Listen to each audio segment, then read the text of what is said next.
Voilà, merci de votre patience. Bonjour à toutes et bonjour à tous, bienvenue. On va démarrer. Très heureux d'être parmi vous aujourd'hui pour ce second panel de la programmation automnale de Vivre en Ville. Mon nom est Thomas Fortin, je suis conseiller en aménagement du territoire et urbanisme chez Vivre en Ville, où j'interviens notamment sur les projets rues apaisées et sécurité et convivialité sur les boulevards et routes à vocation commerciale.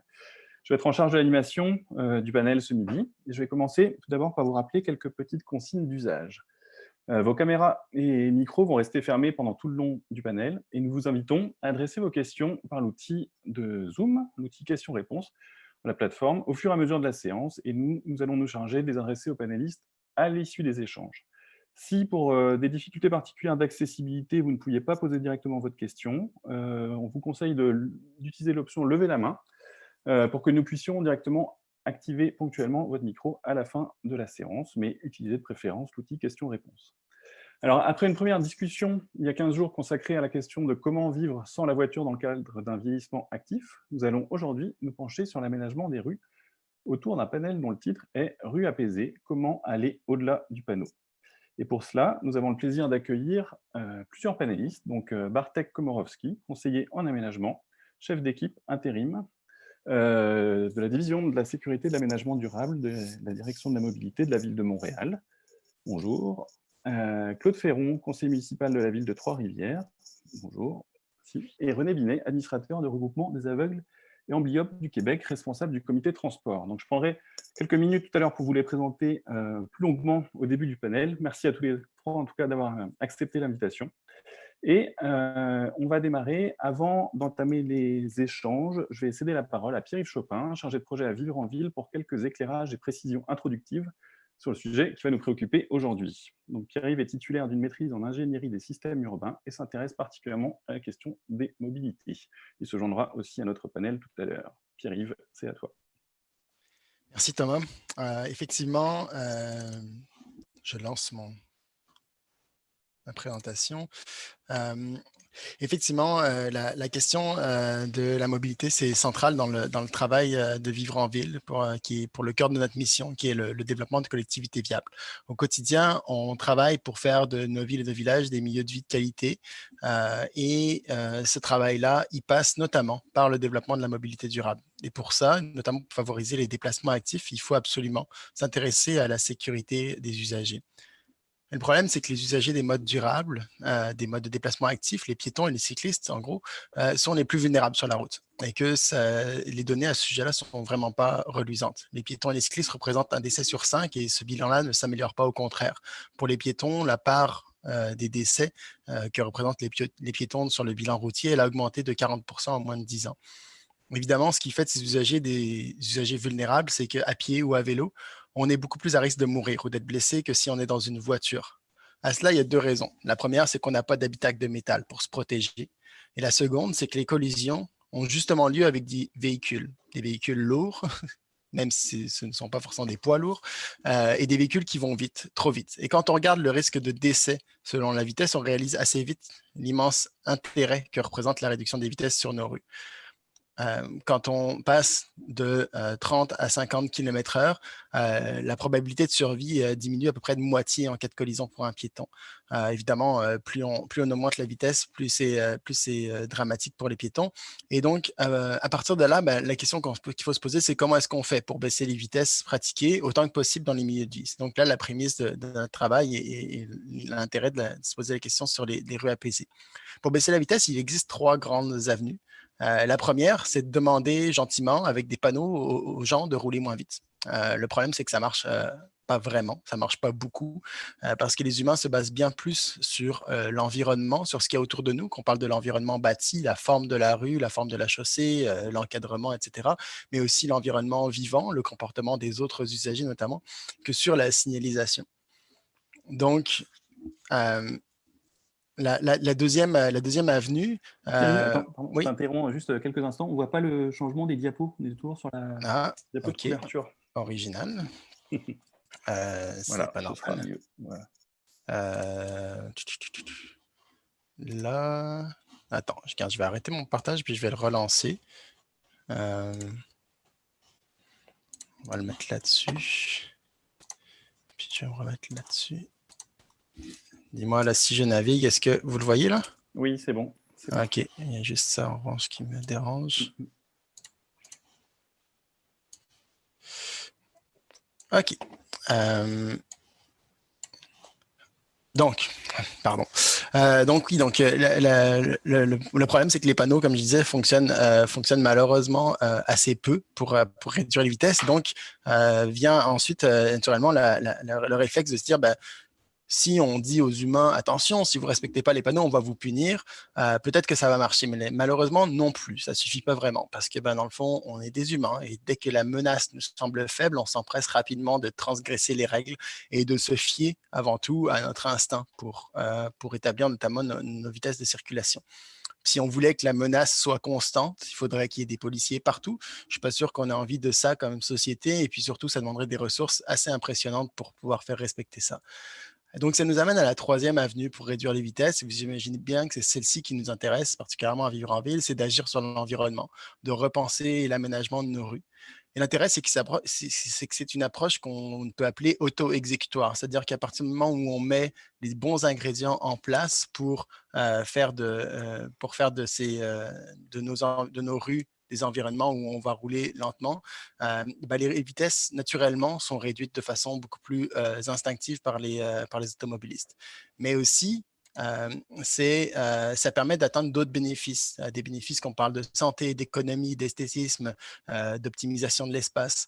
Dans le fond, pour tout ça, il s'agit de voir dans nos rues autre chose qu'une simple infrastructure pour les véhicules, parce qu'une rue, c'est effectivement bien plus que ça. C'est un véritable espace public qui remplit, oui, un rôle physique avec les déplacements, mais des déplacements pour tous les modes qu'il accueille, mais aussi un rôle social avec les activités qu'elle accueille, et notamment sur les abords, mais aussi les activités justement sociales d'interaction entre les humains, et puis un rôle environnemental par l'aménagement. On peut penser à la place de la végétation, mais aussi par les types de modes qui sont favorisés sur ces espaces.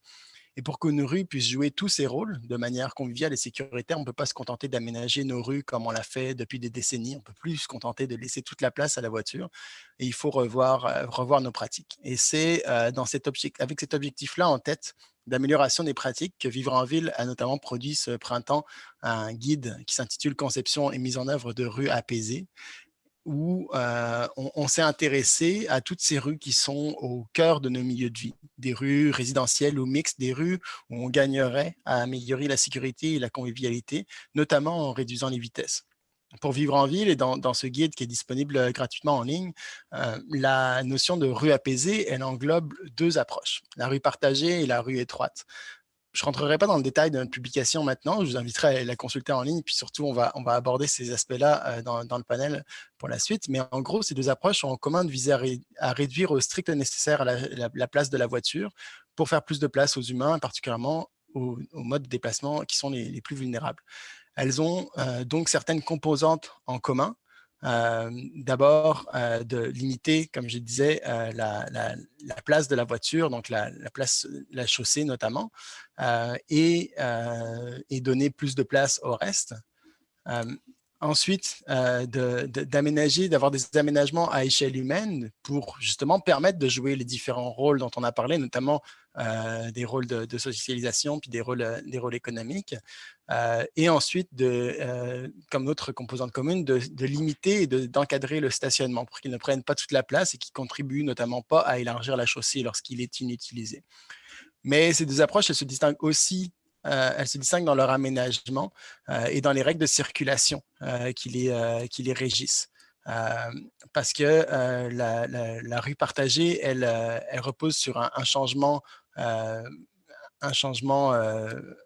profond de priorité, alors que la rue étroite, elle repose sur les règles habituelles. Dans la rue partagée, le piéton peut circuler partout, dans tous les sens, traverser où il veut. Et pour ces raisons-là, notamment, on souhaite que les rues partagées soient des espaces qui se distinguent, des espaces où on va circuler lentement, alors que sur une rue étroite, on parle plus d'un aménagement différent qui vient sans changer les règles de circulation. Mais pour les deux cas, l'aménagement est donc crucial.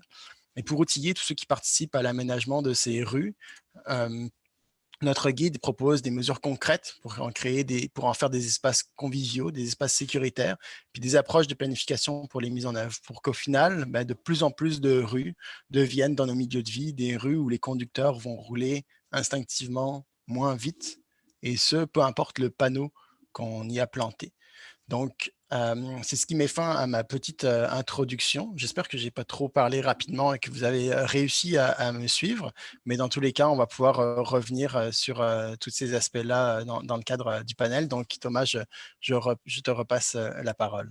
Très bien. Merci beaucoup, Pierre-Yves, pour cette entrée en matière qui permet de bien rappeler les enjeux de l'abaissement des vitesses, de l'aménagement des rues et puis des différentes manières d'y parvenir. Ça fait bien le lien avec effectivement les sujets qu'on va aborder aujourd'hui et puis les thématiques sur lesquelles nous souhaitons interroger nos panélistes. Avant d'entamer les discussions, donc je vais prendre quelques instants pour vous les présenter plus en détail afin que vous puissiez bien cerner leur rôle et puis leur champ d'expertise respectif.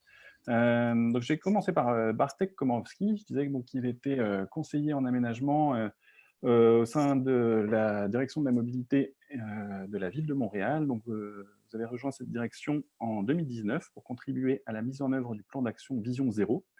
Et auparavant, vous aviez passé 7 ans au sein de l'équipe de recherche et d'expertise de Vélo Québec, ce qui vous a permis de collaborer avec de nombreuses municipalités et agences gouvernementales à travers le Québec et l'Ontario sur des projets portant sur la planification, la conception et l'entretien d'aménagements pour les piétons et les cyclistes.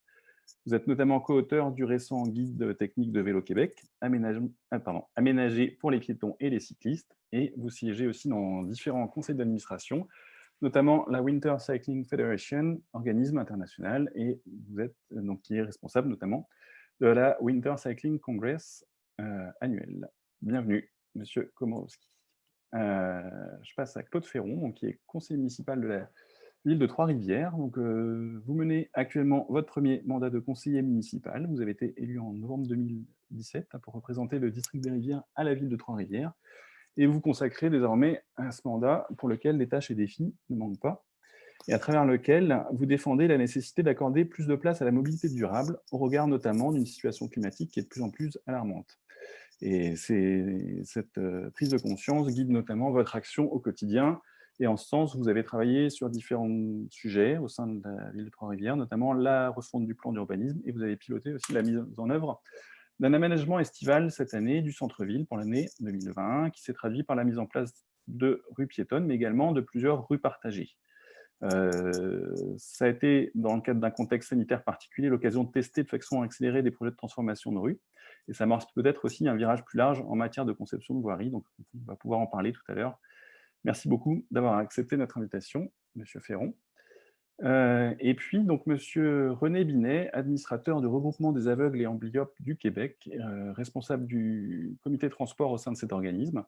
Vous êtes également directeur général depuis 1999 du regroupement des personnes handicapées visuelles pour la région de la Capitale-Nationale et Chaudière-Appalaches, dont les deux missions sont d'offrir des services et de défendre les droits de ces personnes. Depuis de nombreuses années, votre association se préoccupe des problématiques reliées aux déplacements piétonniers et des déplacements en transport collectif. Et plus personnellement, vous avez développé une expertise relative à la mise en place de signaux sonores pour adapter et faciliter la traversée des rues de manière sécuritaire pour les personnes aveugles et malvoyantes. Et puis, donc je le disais en introduction, depuis 2001, vous siégez sur le conseil d'administration de regroupement des aveugles et amblyopes du Québec comme responsable du dossier transport. Merci beaucoup d'être là, Monsieur Binet. Alors, pour faire la transition avec la présentation de Pierre-Yves et entrer directement dans le vif du sujet, on va démarrer avec une première question, un premier thème. Au-delà du panneau, dont on parlait tout à l'heure, il y a la rue. Alors, quelles sont, selon vous, les qualités que devrait posséder un aménagement réussi de rues apaisées? Je voudrais vous entendre tous les quatre sur cette question-là. Et en premier lieu, je souhaiterais donner la parole à Monsieur Binet pour entendre la voix d'un usager de la rue, particulièrement sensible aux questions d'accessibilité universelle. Alors, pour le piéton, quels sont les éléments physiques ou indices dont un usager actif a besoin pour se sentir en sécurité et ne plus se sentir vulnérable, Monsieur Binet? Il faudra juste pouvoir réactiver votre micro. Merci.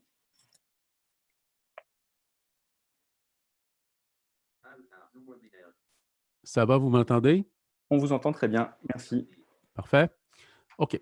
Donc, évidemment, pour qu'un piéton se sente en sécurité, en tout cas pour ce qui est d'une personne qui a une déficience visuelle, évidemment, la vitesse du trafic, ça va de soi. Plus elle est lente, mieux c'est. En fait, moins il y a d'auto, mieux c'est.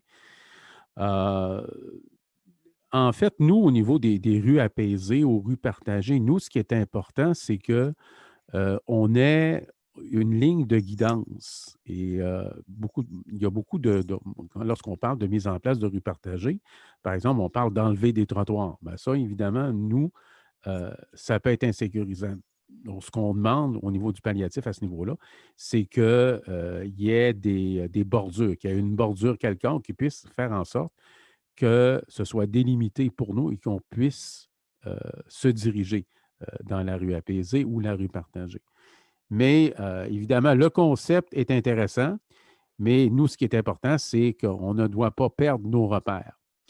Par contre, au niveau de la vitesse des automobiles, bien évidemment, une des problématiques, c'est la voiture électrique qui, en basse vitesse, évidemment, est très, très silencieuse. Actuellement, notre organisation, avec d'autres organisations de personnes aveugles au Canada, on fait des démarches pour que on adopte, entre autres, une norme américaine pour faire en sorte que les voitures électriques, n'en déplaise à certains, aient une espèce de bruiteur pour faire en sorte que nous, en tant que personnes handicapées visuelles, on peut les repérer. Mais globalement, nous, évidemment, le concept de la rue apaisée peut être intéressant, mais il est important de ce concept-là qu'on n'oublie jamais qu'on ne doit pas perdre nos points de repère. Et donc les repères sensoriels, effectivement, très importants pour pouvoir se repérer, en fait, et puis circuler au sein de la rue. Oui, bien, circuler, en fait, non seulement au niveau auditif, mais au niveau tactile aussi. Il est C'est ça. important, si on est sur une rue quelconque, qu'il y ait un endroit où qu'on puisse circuler en ligne droite. Et par exemple, s'il y a il y a des magasins ou des commerces ou quoi que ce soit, bien, qu'on ne puisse pas bifurquer et entrer dans une porte, par exemple, qui est ouverte. Donc, partage de l'espace, mais à condition de pouvoir quand même avoir ces repères et cette ligne de guidance, en fait, Oui. tout au long du parcours. Peut-être du point de vue de l'élu, monsieur Ferron, pour vous, quels ont été les critères essentiels là, pour la mise en place des rues partagées au cours de l'été, si on se penche sur la question des rues partagées? Je pense que ça s'est voulu aussi un élément, nous autres, d'attractivité, si on veut. C'est de rendre le centre-ville, puisque c'est essentiellement dans le centre-ville qui ont été implantés, ces rues-là, plus dans le secteur patrimonial, où il y en avait des éléments de culture aussi qui étaient présents. Donc, ça se voulait forme d'activité ou de loisirs qu'on pouvait offrir à la population en plus. Donc, ça venait faciliter ça. Ça laissait plus d'espace aux gens pour circuler, ce qui était un élément qui était important en temps de pandémie, l'espace entre les différents usagers. Mais pour en revenir à la question initiale, c'est un élément qui devrait être important, je pense, au moment d'implanter des rues comme ça, je pense, c'est comment est-ce que tu annonces aux automobilistes qui rentrent dans un secteur qui est différent. C'est plus une rue standard. Là. Donc, je pense que ça, envoyer ce signal-là, là, sans faire une arche à la quartier chinois, là, c'est pas ça le but non plus, mais de marquer de façon claire qu'ici, tu entres en territoire où que le comportement des piétons sera pas, va peut-être plus être erratique ou va avoir une priorité aux piétons. Je pense que ça, c'est important. Donc, par des éléments physiques, le panneau, peut-être pas le mettre sur le côté, mais en plein milieu de la rue. C'est certains éléments dans le style. Mais la présence d'éléments physiques est essentielle à ce que ça fonctionne. OK. Donc là, c'est vraiment bien comprendre qu'on passe dans un environnement différent, dans lequel les règles ne sont pas les mêmes, mais Ouais. il faut que ce soit immédiatement perçu, en fait, par tous les usagers, en fait. Ouais. Puis un autre élément, je pense, qui serait important, je pense, c'est qu'il n'y ait pas un élément de répétitivité, là, si on veut, dans le sens qu'il faut que le conducteur soit systématiquement alerte, et ce qui va lui empêcher d'aller trop vite aussi, parce qu'il y a plein d'éléments. Donc, mettre les pots à fleurs, mettons, nous autres, on avait comme ça des genres de gros bollards en ciment qu'on venait mettre, mais pas nécessairement au centre de la rue. Donc, ça forçait l'usager, l'automobiliste à circuler différemment ou de façon beaucoup plus prudente. Là. Je pense que ça envoyait un signal important là, de l'environnement qui était bien différent. Ok, donc forcer en fait par l'aménagement à induire en fait ces changements de comportement qui soient forcés finalement par l'aménagement, comme on l'évoquait tout à l'heure, quoi. Ouais. C'est ça? Ok. Ok, merci pour ces éléments. Bartek, peut-être un mot concernant la ville de Montréal. Comment vous, quelles sont les qualités que vous souhaitez mettre en avant pour ce type de rue? Ben, je suis très d'accord avec tout ce que M. Ferron vient de dire. Donc, comme il a dit, c'est vraiment la qualité visuelle, généralement sensorielle de la rue doit être distincte d'une rue conventionnelle. Donc, pour que l'automobiliste notamment, mais tout le monde, en fait, tous les utilisateurs sachent que ce n'est pas un cadre conventionnel avec un trottoir et une chaussée. Peut-être aussi l'autre élément qui n'a pas été mentionné, c'est que, quant à moi, une rue partagée spécifiquement, ça ne peut pas se faire partout. Ça doit être quand même un contexte qui peut générer un flux important de piétons. Et en fait, au point, en fait, que le piéton soit vraiment l'espèce dominante sur la rue. Donc, en fait, une partie de la présence des piétons fait partie de l'apaisement. Donc, pour qu'il n'ait aucun doute que c'est un espace vraiment qui est voué aux piétons et qui donne le sentiment à l'automobiliste qu'il est comme un invité sur cette rue-là. Donc, voilà, c'est ce que j'ajouterais là. Ok. Et comment est-ce que vous intégrez justement les critères d'accessibilité universelle dont on a parlé tout à l'heure, par exemple, au sein dans l'aménagement de ces rues-là, que ce soit à Montréal ou à Trois-Rivières, par exemple, est-ce que c'est des choses qui sont intégrées dans la manière d'aménager? Ben, dans notre cas, oui, nous avons des lignes directrices pour l'accessibilité universelle qui sont en ligne. Donc, c'est un document qui s'appelle le fascicule 5 aménagement accessible universellement. Vous pouvez le trouver sur Internet. Donc, une chose qui est importante, c'est quand même, on essaie de conserver des corridors de part et d'autre de la rue qui sont quand même exclusifs aux piétons et qui sont facilement repérables aussi. Donc, c'est ce que on a un comité d'usagers, on a un comité en accessibilité universelle qui nous conseille sur ces choses.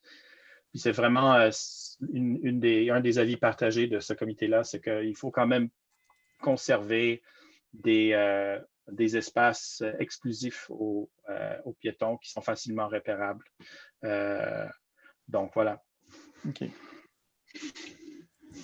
On parlait tout à l'heure d'environnement dans lequel il y a déjà beaucoup de piétons, mais est-ce qu'il y a des choses justement dans le cadre de l'aménagement aussi à faire pour renforcer encore l'attractivité de ces rues-là pour les piétons, pour leur donner envie, pour que justement sur les aspects de convivialité, quels seraient les éléments sur lesquels qui vous viendraient à l'esprit là-dessus?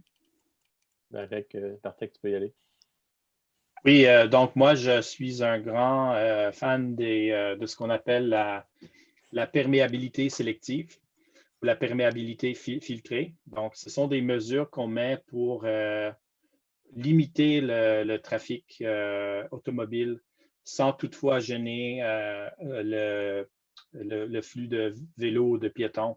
Donc, un exemple, par exemple, il y en a quelques exemples à Montréal, on fait des déviateurs. Donc, qui forcent les autos à faire un virage, qui ne les permettent pas de transiter par une rue, mais ces déviateurs sont franchissables par les piétons et les vélos. Ou sinon, on peut faire aussi des faux cul-de-sac. Donc, c'est quelque chose qui est en fait un cul-de-sac pour les véhicules, mais qui est perméable aux piétons et aux cyclistes. Donc, ça, quant à moi, c'est une très bonne stratégie d'assurer donc la dominance des piétons dans le cas de la rue partagée. Okay. J'aimerais peut-être faire du pouce par rapport revenir un petit peu en arrière par rapport à ce qu'on disait là, sur les qualités d'aménagement, puis qu'est-ce que devrait, justement, on parle beaucoup des rues partagées parce que je pense que c'est ça qui présente le plus de défis. Puis, peut-être d'ailleurs, après que René, ça pourrait être intéressant de revenir sur ça veut dire quoi, puis concrètement, ça ressemble à quoi une ligne de guidance? C'est peut-être pas forcément clair pour tout le monde, mais je pense qu'un des défis pour réussir à avoir ces rues partagées, pour avoir un réel partage, c'est de générer cette compréhension-là et de la générer aussi pour les piétons et de générer ce sentiment de confiance, le fait de se dire oui, ben, je peux y aller. Tu sais, effectivement, Bartek, tu l'as mentionné, la question du nombre, à partir du moment où il y a plus de monde, il y a plus de monde qui va avoir tendance à marcher sur la chaussée parce que c'est un peu ça le défi. Mais c'est certain que quand on part du principe, puis c'est maintenant quelque chose d'entendu au niveau de la conception, qu'il faut conserver des corridors d'accessibilité universelle pour des raisons de guidance notamment, mais c'est que ça vient, comment dire, un peu miner l'idée de base où on veut que les piétons aillent sur la chaussée et donc réussir à faire une chaussée, une rue partagée sur laquelle instinctivement l'automobiliste sait que les piétons vont être sur la rue et le piéton sait qu'il peut et qu'il va y aller. Je pense que c'est un sacré défi parce que quand on veut combiner à ça des corridors d'accessibilité universelle, ben, c'est parfois difficile. C'est pour ça peut-être que je suis désolé, hein, Thomas, je te vole un peu ton rôle d'animateur, mais j'aimerais peut-être que René peut-être nous précise un petit peu ça veut dire quoi, ce besoin de guidance-là, ce besoin d'orientation-là concrètement sur une rue, notamment sur une rue partagée, mais en fait, qu'elle soit partagée par un panneau ou juste aménagée pour l'être, là, je pense que c'est intéressant. Ben, en fait, ce qui est important, c'est que la ligne de guidance, pour que les gens comprennent bien, là, c'est une bordure. Ça pourrait être une bordure quelconque qui pourrait faire en sorte, là, par exemple, lorsque tu es avec une canne blanche, ben, tu peux te fier là-dessus pour te guider, pour faire en sorte de faire une ligne droite et que tu ne dévies pas, parce qu'évidemment, à partir du moment où il n'y a plus de trottoir, à ce moment-là, ben, nous, c'est dans une rue, disons, normale, c'était là où on se sentait en sécurité. Alors, dans le fond, la ligne de guidance, bon, ça peut être une bordure qu'on souhaite normalement la plus continue possible. Alors, à ce moment, ça peut être une petite bordure de pierre, par exemple, qui fait en sorte qu'on peut se diriger en ligne droite et faire en sorte aussi que, par exemple, ben, comme je disais tantôt, qu'on ne bifurque pas, par exemple, s'il y a un commerce, une entrée de commerce, ben, qu'on ne bifurque pas dedans ou qu'on n'arrive pas, par exemple, dans la porte qui est ouverte, qu'on n'arrive pas la face dedans. Là, OK? Alors, dans le fond, la ligne de guidance nous permet, nous, de se sentir en sécurité et nous permet de bien cheminer sans se poser la question si on bifurque ou non, surtout s'il y a des voitures qui circulent dans le milieu de la rue, évidemment. Okay. Est-ce qu'il y a des choses qui seraient à éviter ou qui, pour vous, enfin, au-delà de ce qu'on a évoqué déjà, seraient vraiment, finalement, sous couvert d'une intention louable d'améliorer le partage, risqueraient de vous mettre encore plus en danger, par exemple Ben, évidemment, bon, il y a évidemment la diminution de la vitesse des automobiles, ça va de soi.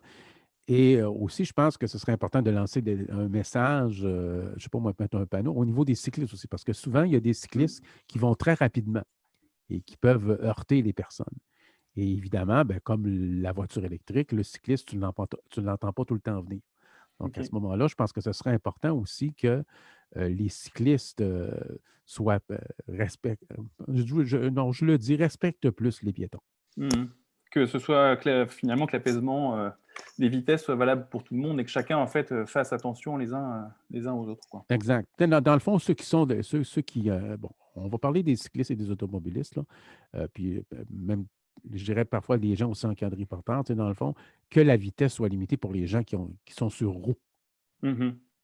Sans pour autant forcément leur demander de mettre le pied à terre, enfin, ou en tout cas comme c'est le cas dans certaines rues piétonnes, mais là on peut avoir vraiment une bonne cohabitation, mais encore faut-il que tout le monde fasse attention et soit respectueux les uns des autres, quoi. C'est ça. Et puis je verrais par exemple, là, je devance peut-être, mais par exemple, dans les panneaux où il y aurait la limite de vitesse, qu'on parle des automobilistes, mais aussi qu'on s'adresse aux cyclistes. OK, parfait. Je reviendrai sur un élément qui peut faire en sorte qu'on attire des gens vers ces rues-là. Nous, à Trois-Rivières, ce qu'on a fait, c'est qu'on a fait différents circuits On a comme fait une activité qui faisait en sorte que les gens avaient à passer à travers ces rues-là. Exemple, on faisait un circuit urbain où on montrait différents endroits du centre-ville, un circuit panoramique où on allait voir plus le fleuve, la rivière Saint-Maurice. Il y a un circuit aussi culturel où on amenait, architectural, où on amenait les gens à venir voir certains éléments du paysage urbain, des bâtiments. Puis en les faisant circuler à travers ces rues-là, donc apercevaient des éléments. Aussi par mimétisme, voyait des gens qui marchaient dans la rue, donc imitaient ces gens-là, parce que vraiment, on se conforme souvent au trottoir, là, effectivement. Donc, c'est tout ça qui a fait en sorte qu'on a attiré des gens. Puis j'aimais bien l'idée de Bartek aussi, là, qui est l'espèce de filtre là, qu'on peut mettre là, pour enlever de la circulation automobile. Souvent, c'est juste de la circulation de transit en plus. Là. Donc, puis c'est des habitudes que les gens ont pris avec les années de passer par là. Donc, c'est un changement d'habitude aussi chez l'automobiliste.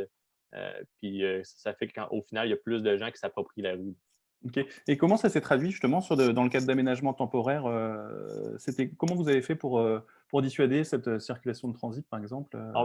C'est sûr, le fameux dos down, les petits dos down temporaires. Aussi, on a beaucoup misé sur l'aspect transitoire aussi. Ça va être pour comme forme de mesure d'acceptabilité sociale. Là, on fait un essai, puis avec des dos down qu'on pouvait venir visser au sol.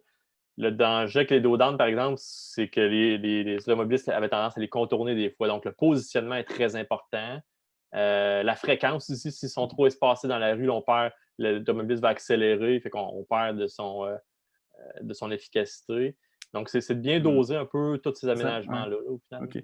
Ouais, donc c'est ça un gros enjeu sur le dosage, c'est-à-dire qu'on peut travailler avec des aménagements, des aménagements légers, mais ils ont vraiment, c'est-à-dire que pour s'engager dans ce type de rue de manière temporaire, ça ne demande pas forcément énormément d'efforts ou d'investissement, mais en revanche, c'est vraiment comment on dose les choses, stratégiquement où on les place, en fait, c'est ça qui va faire toute la différence en fait dans l'appropriation et la qualité de la mise en œuvre en fait.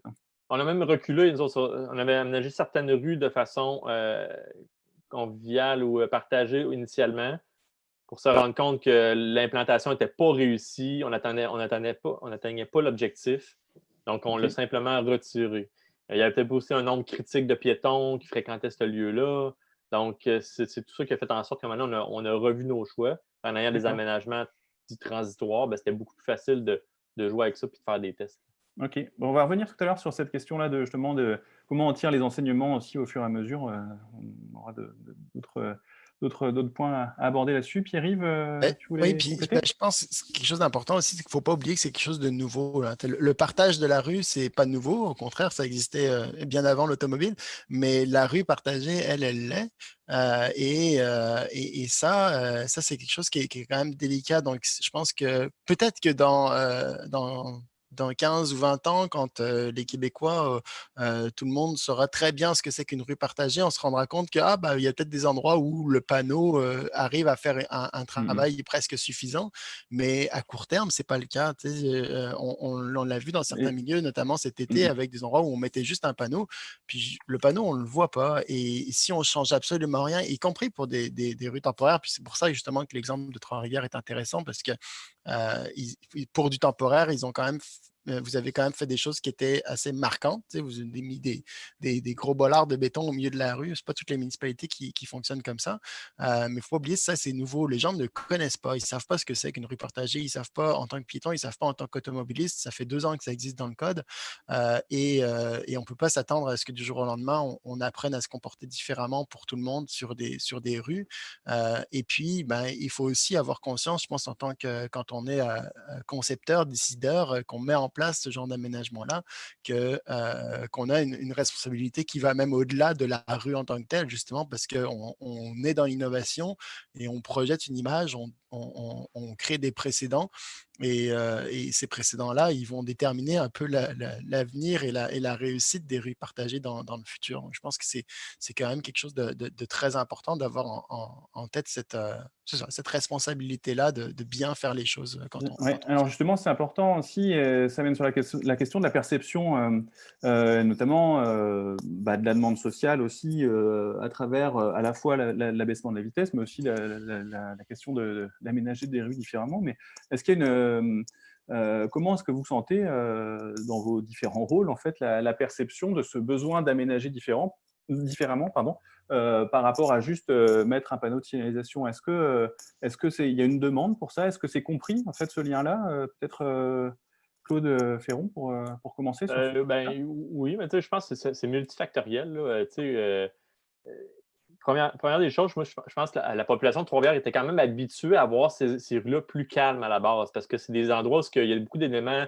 patrimoniaux, où ce que les gens vont aller tu sais, gambader ou se distraire. À la base, c'est des éléments d'architecture qui sont propices à ce que le trafic soit plus calme. Puis, donc, aussi, les gens, quand les gros festivals étaient en ville, ben, c'est des rues où il y avait beaucoup de gens, où ce que les gens allaient à la base. Donc, il y avait déjà des repères où ils savaient déjà à quoi s'attendre, je pense. Fait qu'on avait peut-être une longueur d'avance à ce niveau-là en termes d'acceptabilité. Puis au niveau des équipes villes aussi, il y avait déjà des réflexes développés sur ça va être quoi l'incidence sur la circulation, tout ça. Donc, on n'était pas en terrain inconnu à ce niveau-là. Puis non, c'est ça. Ouais, donc ça peut être aussi l'importance du compte. Enfin, on en a parlé tout à l'heure un petit peu, mais de la localisation, comment on choisit en fait les lieux où on implante ce type de rue-là, et puis du contexte en fait dans lequel il s'implante. C'est-à-dire qu'il faut aussi accompagner les changements d'usage par finalement, voilà, essayer d'être à l'écoute aussi de ce qu'attend la population et de comment elle le perçoit, quoi. Bartek, vous vouliez intervenir?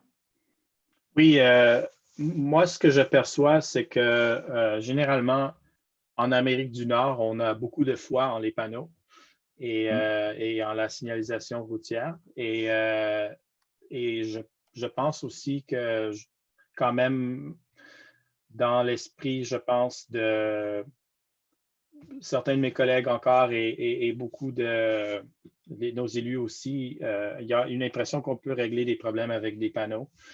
Et je ne partage pas nécessairement cette notion-là. Et j'aimerais rebondir sur quelque chose que Pierre-Yves disait avant, que peut-être à terme, on va juste pouvoir mettre un panneau. Et je pense au contraire, c'est qu'à terme, on va devoir avoir un langage. Toute la rue au complet, l'aménagement au complet est un langage, pas juste le panneau. Donc, si je regarde l'exemple, par exemple, des Pays-Bas, qui sont un pays où l'idée d'une rue apaisée est très bien ancrée, eux, c'est en fait la couleur et la texture de la chaussée qui communiquent le fait qu'il s'agit d'une rue locale apaisée. Donc, toutes les rues locales, pour eux, sont faites soit en fausse pierre rouge ou en vraie pierre rouge, mais maintenant, ils utilisent beaucoup d'asphalte roux plaqué qui fait l'effet d'un pavé uni. Et alors qu'une chaussée d'asphalte noir, c'est une chaussée pour aller vite. Donc, l'asphalte noir, c'est 50 km/h, pavé, c'est 30 km/h et situation de partage. Donc, ce n'est pas le panneau, c'est l'ensemble de l'aménagement. Et c'est pas juste aussi, et au-delà de ça, il y a aussi tous les éléments qui ont été mentionnés dans la présentation de Pierre-Yves. Donc, c'est la largeur de la rue, c'est la disposition de différents éléments de mobilier, de végétation, etc., qui communiquent à l'usager, qui l'informent du fait que vous vous trouvez maintenant sur un lieu où on s'attend de vous que vous allez plus lentement. Et oui, il y a d'autres rues, des artères qui communiquent ici, vas-y un peu plus vite. Juste, tu as raison, Bartek, merci de corriger ce que j'ai dit. En le disant, je me suis dit, ah non, j'aurais pas dû dire ça comme ça. C'était pour introduire la question de nouveauté, mais je suis tout à fait d'accord avec toi que non, effectivement, c'était une mauvaise façon de dire les choses. Puis je voyais dans le chat, on parle de marquage. Le marquage, pour moi, c'est la même chose qu'un panneau. Je veux dire, ça ne protège pas personne, ça ne change pas le comportement plus qu'il faut. Ça a peut-être un effet psychologique au début là, sur restreindre la vitesse, mais au final, ça a peu d'impact, comme peut l'avoir un bollard de béton avec des fleurs, par exemple. On a quand même des fleurs sur nos bollards de béton, mais ça n'a pas le même impact, ça assurément. J'ai vu des cas où il y a eu des essais à Montréal cet été où on a fait du marquage à la largeur de la chaussée. Et c'était pour indiquer que c'était une chaussée différente. Puis je pense que peut-être pour des projets transitoires où on essaie de transformer un aménagement existant en rue apaisée ou partagée, peut-être qu'on peut un peu utiliser du marquage, mais ça a ses limites. Il ne faut pas que ça soit juste du marquage. Et aussi, je dirais que la grande limite, c'est que ça ne va pas fonctionner en hiver parce que dès que la neige tombe et masque le marquage, oubliez ça, c'est fini. OK. Donc, juste à la fois réussir à finalement guider, à dicter les comportements par l'aménagement, par les lieux, et puis aussi réussir à arriver à une culture commune différente en fait de l'usage et du comportement à avoir dans les rues. C'est vraiment quelque chose encore plus large finalement que simplement l'aménagement, mais l'aménagement, il permet d'y arriver. Je voudrais passer la parole à René Binet. Oui.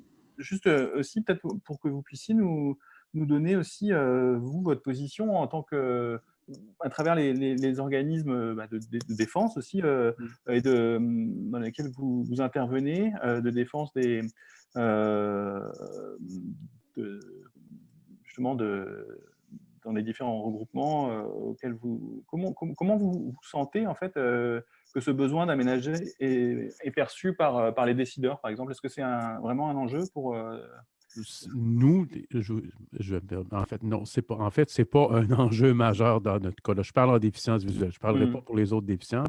C'est bien entendu que je présume que les personnes en fauteuil roulant. Les personnes en fauteuil roulant, ça fait leur affaire, là, ça va. Mais en visuel, nous, ce n'est pas un enjeu majeur. Nous, comme je vous disais, à l'arrivée de ce concept-là, nous, notre crainte, c'est que lorsqu'on parlait d'enlever les trottoirs, ça veut dire que tu nous enlèves nos repères au niveau de sécurité, comme je le disais tout à l'heure.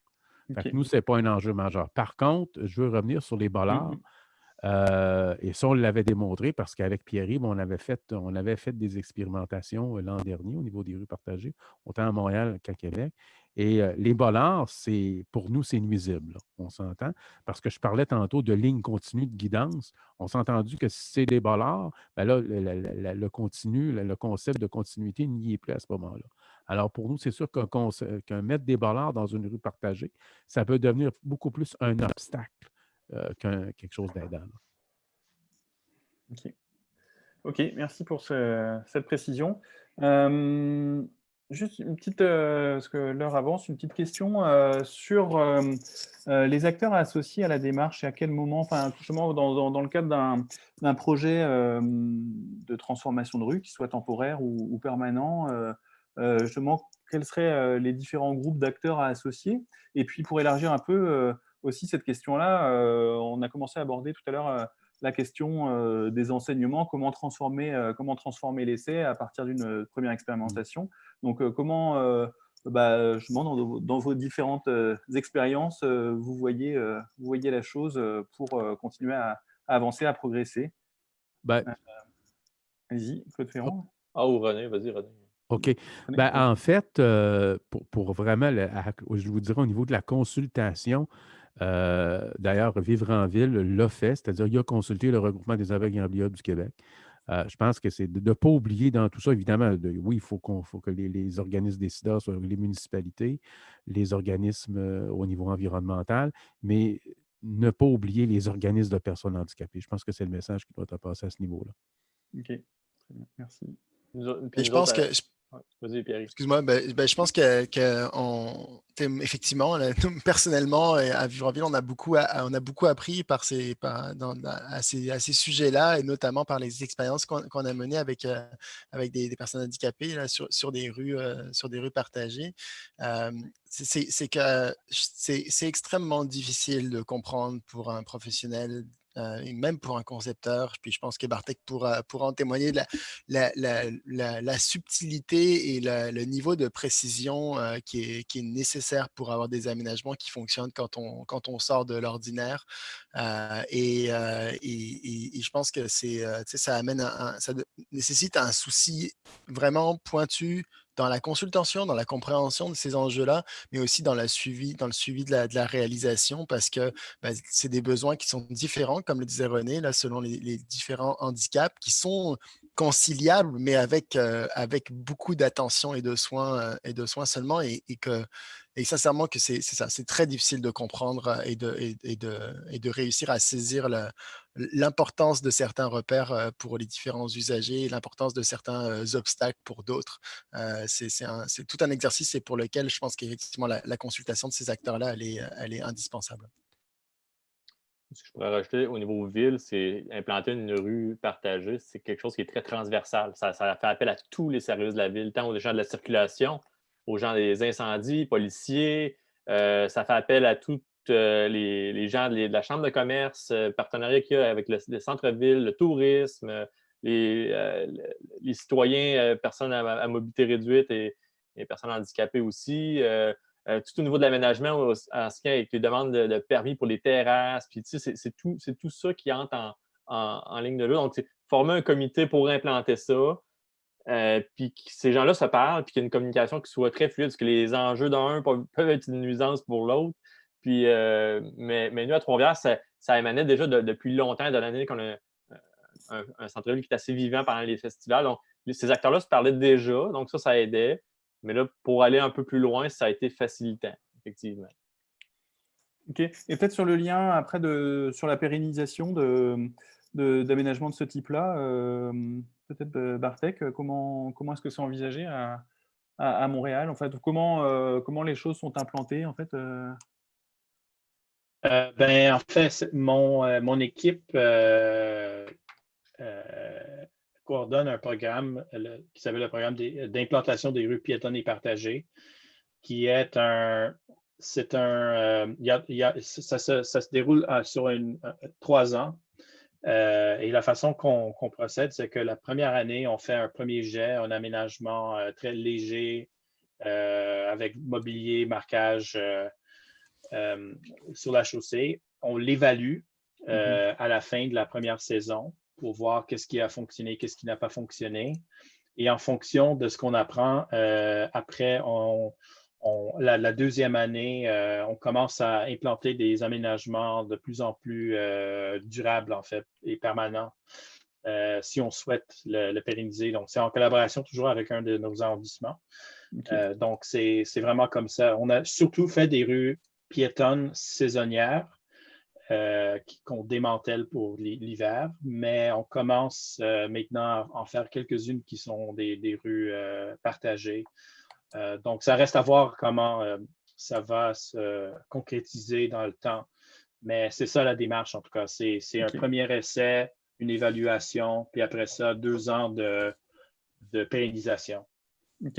Oui, c'est ça. Enfin, ça répond aussi à des questions qui sont posées par les participants ou des remarques, mais justement sur l'importance de pouvoir, enfin, compte tenu des enjeux qu'on a de transformation, de pouvoir y aller progressivement, en fait, au fur et à mesure, en fait, avec plusieurs étapes de tests avant de pérenniser en dur, en fait, un aménagement. Peut-être côté Trois-Rivières, alors justement, comment est-ce que vous envisagez la suite pour les C'est une bonne question. saisons En fait, prochaines? c'est tout le temps l'hiver. Là, actuellement, nos rues partagées sont encore en place. Les dos d'âne sont encore là, mais avec l'hiver qui s'en vient, c'est tous des éléments qu'il va falloir enlever.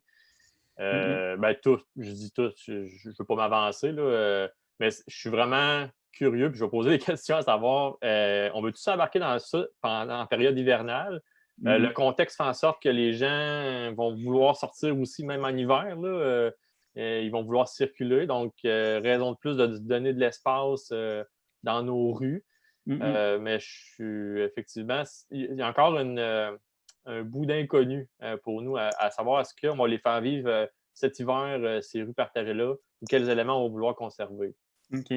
Justement, ça fait le lien aussi à la fois avec les questions que nous on avait, mais qu'on voulait vous poser, mais aussi avec les questions des participants. Ça tombe bien, on rentre dans ce dernier créneau en fait du panel aujourd'hui, mais on voulait évoquer aussi la question de l'hiver avec vous. Donc, comment est-ce que des aménagements de ce type-là peuvent être adaptés justement pour la saison hivernale qui, en l'occurrence, arrive là, mais comment on peut adapter des aménagements pour, mais aussi des rues conviviales toute l'année.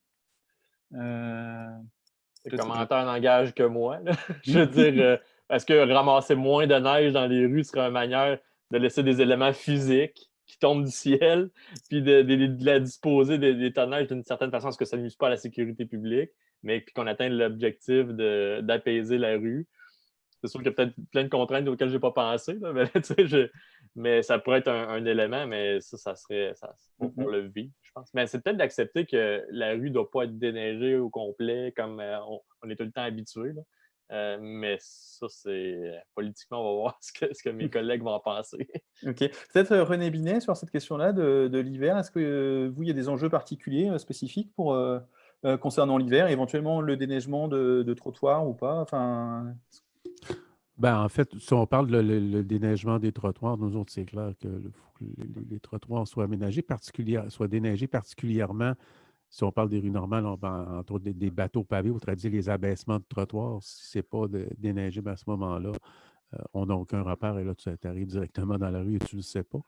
Puis au niveau des rues partagées, c'est un petit peu le même principe. Je pense que c'est important que, ce que je parlais tantôt, s'il y a des bordures dans les rues partagées, c'est important que ce soit déneigé là, au maximum. donc, Parce veiller que tout à sans ça, fait tu à avoir perds. cette ligne de guidance, en fait, et ces repères sensoriels, en fait.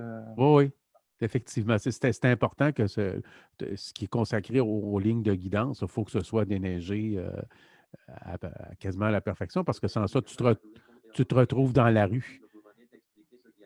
Ouais. Puis, je pense que c'est là où Excusez-moi. le besoin d'accessibilité universelle peut être vu aussi comme un certain avantage.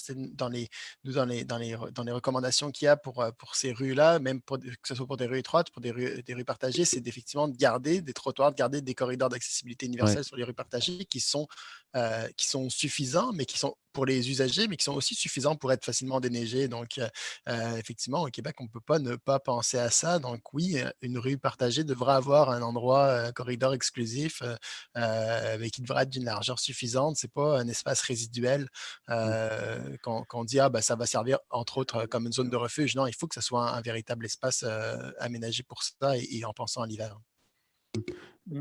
Si je peux me permettre, dans le chat, là, j'ai compris qu'il y avait quelqu'un qui est pour la consultation optimale au niveau de nos organisations. En fait, je vous dirais, c'est si vous nous contactez en tant qu'organisme, nous, ce qu'on avait fait, l'expérience, je reviens sur l'expérience de Vivre en Ville, nous, ce qu'on avait fait, c'est qu'on avait contacté des utilisateurs, pas juste moi comme directeur ou comme représentant, des vrais utilisateurs là, qui ne sont pas nécessairement dans nos bureaux tous les jours.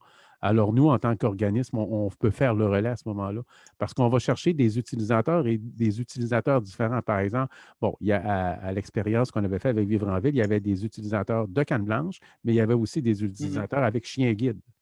Il y avait des fauteuils roulants, puis c'est ça. Il y avait 2 types de personnes handicapées visuelles qui ont participé à la consultation, à l'expérimentation.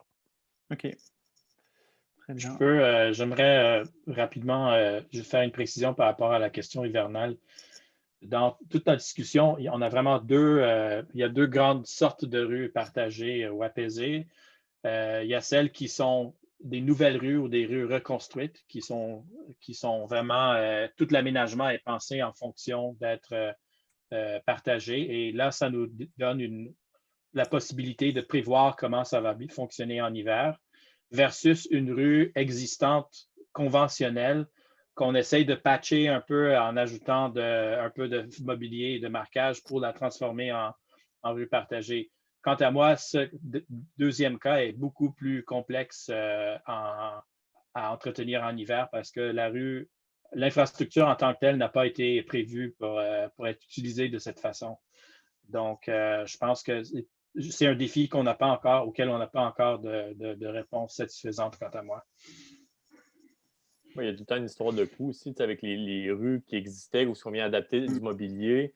Dans le passé, les estimations étaient faites. Bon, la charrue passe là, ça coûte tant du mètre linéaire, mais là, elle rencontre un banc, elle rencontre un bolard, elle rencontre. Oui. Et on souhaite qu'elle ne scrape pas le banc. C'est ça. Ça fait que c'est des contracteurs qui ont des bonnes vieilles habitudes ancrées. Il faut tout changer ça. Fait qu'est-ce qu'il va y avoir une hausse de coût? Donc, c'est tout ça qu'il faut mettre dans la balance aussi. Là, pas quelque chose de simple. Je pense que probablement que oui, il va y avoir une hausse de coût, mais il faut aussi l'assumer. Donc, oui, mais en fait, c'est ça. C'est qu'on génère d'autres espaces publics, c'est des formes de parcs. En tout cas, nous, dans le milieu où ça a été implanté, il n'y a peut-être pas beaucoup d'arbres, mais ça fait en sorte que les gens peuvent, en s'appropriant la rue, ils ont un senti différent. Aussi, je pense une question qui se pose, c'est que puisque les gens s'approprient la rue, est-ce qu'on pourrait leur demander aussi qu'ils nous donnent un coup de main avec le déneigement? Est-ce que les gens pourraient sortir la pelle, peut-être faire un bout devant chez eux? Donc, on est habitué aussi beaucoup à Est-ce que Au Québec, on fait beaucoup, c'est la ville qui fait le tout